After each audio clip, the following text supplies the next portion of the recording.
Olá, seres de luz, sou Lisli Hagmaier. Sejam bem-vindos ao programa Uma Porta para o Seu Bem-Estar.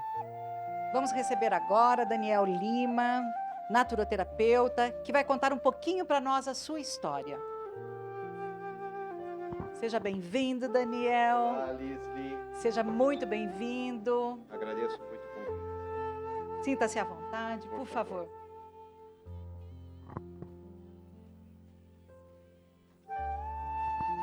É muito bom ter você aqui comigo, Daniel. Gostaria de saber um pouquinho sobre a naturoterapia. Você queria tomar um copo d'água? Aceita um copo d'água? Eu aceito, Lisli. Obrigado pelo convite e vamos bater um papo aqui sobre o que é a naturoterapia. Bom, Daniel, gostaria que você comentasse conosco sobre a sua história, sua trajetória dentro da naturoterapia. Como é que foi que você conseguiu se encontrar nessa técnica maravilhosa? Beleza, Lisli. Então, a naturoterapia é uma prática muito antiga, na verdade, né? Os nossos avós já utilizavam as práticas que eu utilizo hoje na clínica. Só que dessa forma mais empírica, né? Uma coisa assim mais de chazinho, ou de um escaldapé, ou de uma massagem.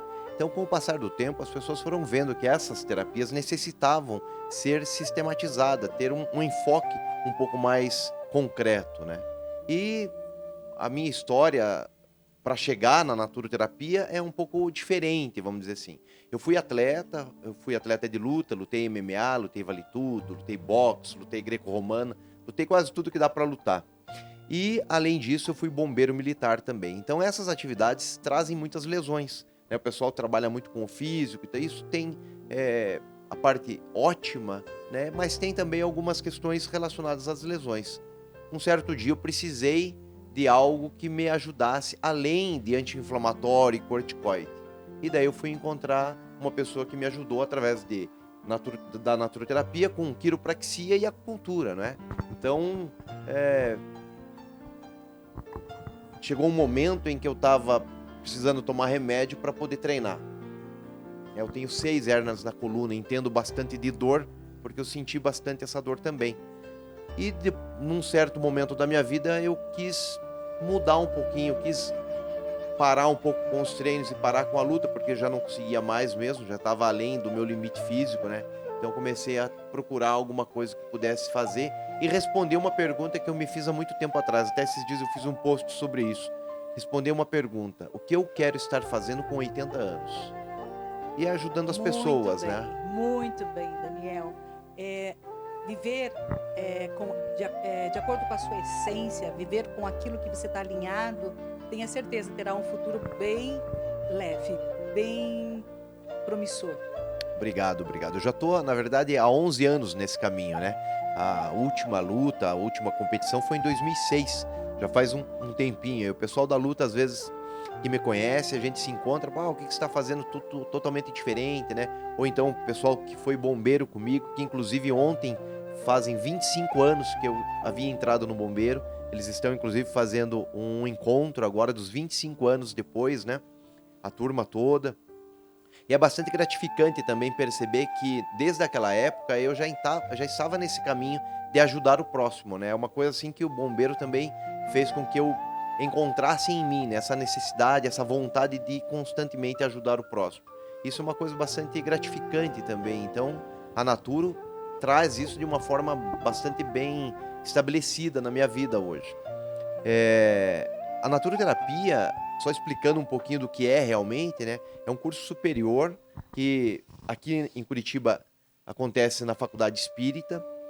Existem a naturologia aplicada na Unisul, em Florianópolis, na Embi Morumbi, em São Paulo. Se eu não me engano, tem mais um curso, um tecnólogo também, em Joinville, na Univale, se eu não me engano, que trata da naturoterapia.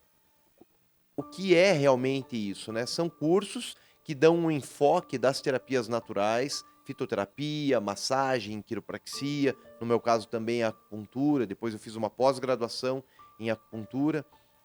E, além dessas práticas, desses saberes mais tradicionais, também é visto a questão fisiológica. Então, a pessoa estuda biologia, bioquímica, anatomia, para conseguir fazer essa interface entre essa questão física e as terapias mais energéticas, como é o caso da acupuntura, mas sem ter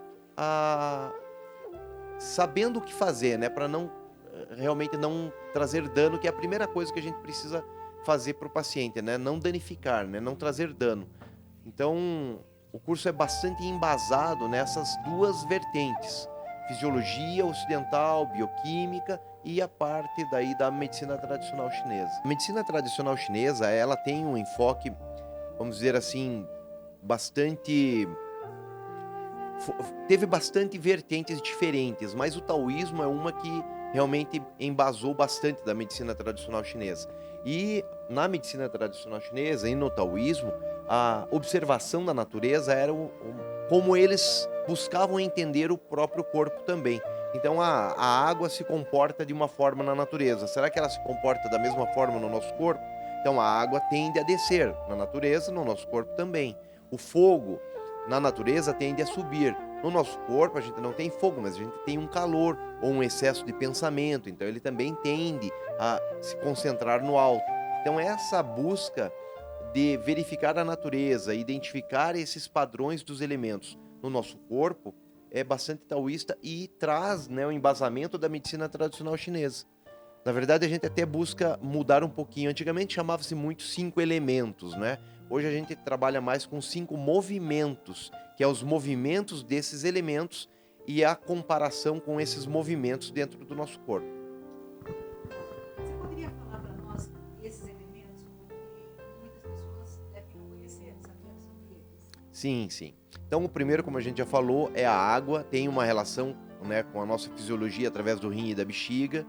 Outro elemento que no taoísmo, na medicina tradicional chinesa, é visto com essa ideia de movimento rápido e de que balança bastante e traz bastante coisa, é o vento, né? Então, agora a gente está nessa época, né? A época de primavera é a época do vento. Então, traz muito pólen, traz muita alergia. Então, na medicina chinesa é visto essa época propensa a isso por conta do vento, né? Desse movimento do ar mesmo, né? Outro elemento, como eu falei, que tem uma relação muito forte com a mente, é o fogo, né? Esse calor, esse excesso de pensamento, essa euforia, né? Essa alegria exacerbada. A alegria é uma coisa muito boa, ela sendo exacerbada, passando para a euforia, já não é uma coisa muito interessante. Então, o terceiro elemento seria o fogo, né? Outro elemento movimento bastante interessante é a umidade. A umidade, na medicina tradicional chinesa, tem relação com o nosso baço e com o nosso estômago. Excesso de umidade para esses órgãos não é bom. Então, comidas que trazem muita umidade, muita mucosidade, muita agregação, como é o caso das farinhas brancas, excesso de açúcar, isso traz muita umidade e dificulta um pouquinho a digestão. Outro movimento é a secura, que daí tem uma relação com o intestino grosso e pulmão, logicamente, até um senso comum mesmo, né? A gente precisa que o pulmão esteja umedecido para que a gente tenha uma boa respiração, uma boa troca de gases, né? Mesma coisa o intestino grosso. Então a secura danifica esses órgãos. E essa correlação dos 5 movimentos, dos 5 elementos, eles têm uma condução de energia. Então cada órgão, cada víscera dessa vai transformar os elementos, vai transformar os nutrientes e vai dando energia para essa sequência, que é água, madeira, fogo, umidade, a terra, né?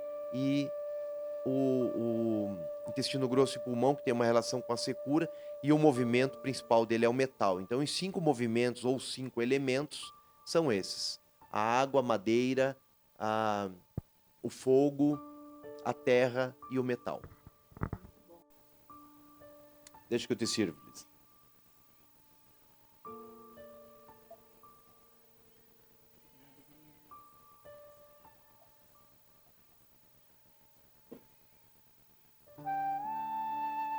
Vamos celebrar, dizer sim à vida.